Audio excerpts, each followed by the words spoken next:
Electoral bond पर मोदी सरकार को मुंह की खानी पड़ी है। ब्लैक मनी को अपनी पार्टी फंड के लिए इस्तेमाल करने की उसकी साजिश अब नहीं चल पाएगी।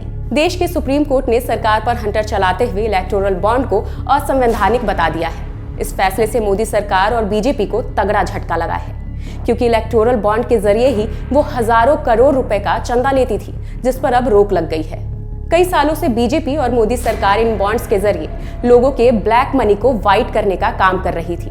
अब ऐसा नहीं हो पाएगा। आप ये जानकर चौंक जाएंगे कि केवल 2022 से 23 में बीजेपी को 720 करोड़ का चंदा मिला। ये आंकड़ा तब का है जब इलेक्टोरल बॉन्ड से मिले चंदे को तो इसमें शामिल ही नहीं किया गया है। इससे साबित होता है कि मोदी सरकार ने इलेक्टोरल बॉन्ड के नाम पर अरबों रुपए की ब्लैक मनी व्हाइट की है। राहुल गांधी जी ने सालों पहले इलेक्टोरल बॉन्ड के नुकसान के बारे में देश को बताया था। उन्होंने कहा था कि इस व्यवस्था से देश में रिश्वतखोरी और कमीशनखोरी बढ़ जाएगी।